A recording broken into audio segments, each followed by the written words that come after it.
Bismillahirrahmanirrahim. Assalamualaikum warahmatullahi wabarakatuh.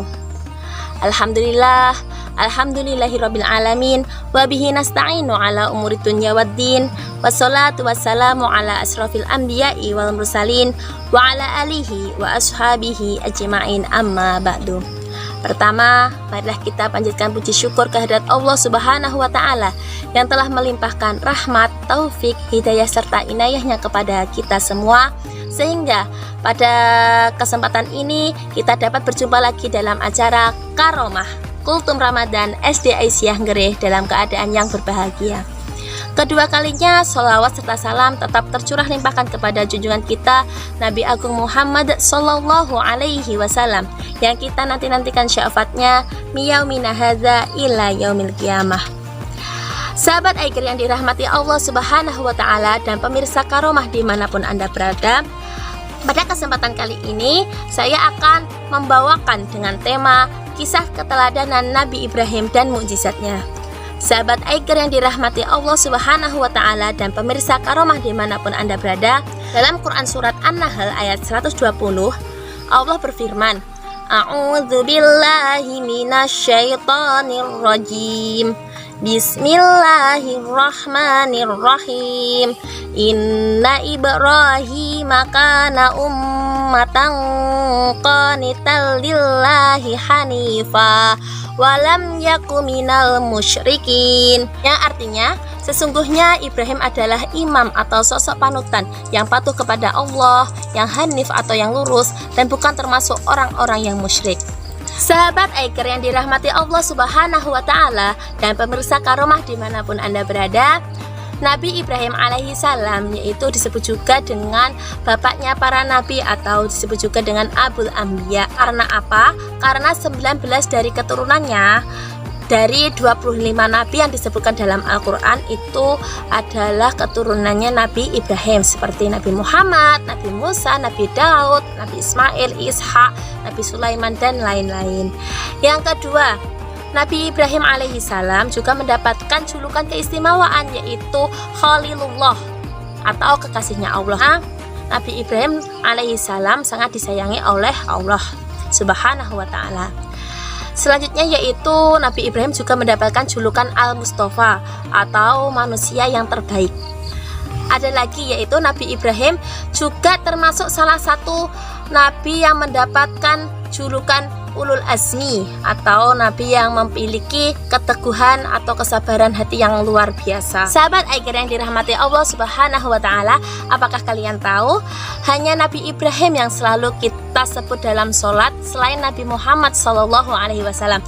Doa yang kita baca untuk Nabi Muhammad Sallallahu Alaihi Wasallam ketika tasyahud selalu disetarakan dengan doa kita kepada Nabi Ibrahim. Allahumma sholli ala sayyidina Muhammad wa ala ali sayyidina Muhammad kama sholaita ala sayyidina Ibrahim wa ala ali sayyidina Ibrahim, serta nama Ibrahim itu juga diabadikan dalam salah satu sebuah surat di dalam Al-Quran yaitu surat Ibrahim, yaitu surat yang ke-14. Sahabat Aiker yang dirahmati Allah Subhanahu wa Ta'ala dan pemirsa Karomah dimanapun Anda berada, setiap nabi yang diutus Allah Subhanahu wa Ta'ala untuk berdakwah pasti diberi mukjizat. Mukjizat Nabi Ibrahim diantaranya yang pertama, tubuhnya tidak hangus terbakar api, seperti yang telah dikisah-kisahkan, yaitu Nabi Ibrahim tidak hangus terbakar oleh api saat Raja Namrud dan para umatnya membakar hidup-hidup Nabi Ibrahim alaihi salam. Mukjizat yang kedua Nabi Ibrahim yaitu mengeluarkan madu dari jarinya. Yang ketiga yaitu menghidupkan makhluk yang sudah mati.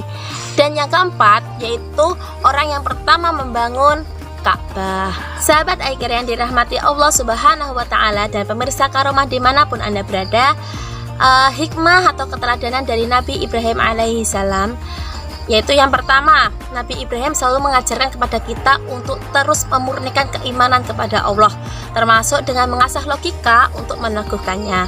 Kesadaran tauhid ini bahkan sudah dimiliki oleh Nabi Ibrahim alaihissalam ketika masih muda belia. Yang kedua, yaitu Nabi Ibrahim mengajarkan kepada kita dalam kondisi apapun, sikap santun kepada orang tua tetap harus dijaga. Hubungan yang tidak baik antara Nabi Ibrahim alaihissalam dan ayahnya akhirnya membuat Nabi Ibrahim diusir. Demikian, Nabi Ibrahim sebagai anak tetap menghormati ayahnya. Nabi Ibrahim mendoakan ayahnya, dan ampunilah ayahku, sesungguhnya dia termasuk orang yang sesat. Terdapat dalam Quran surat Asy-Syu'ara ayat 86. Hikmah yang ketiga yaitu sebagai ayah, Nabi Ibrahim sangat menghargai anaknya yaitu Nabi Ismail. Dialog antara Nabi Ibrahim dan Nabi Ismail ketika diperintah Allah untuk disembelih menggambarkan itu semua.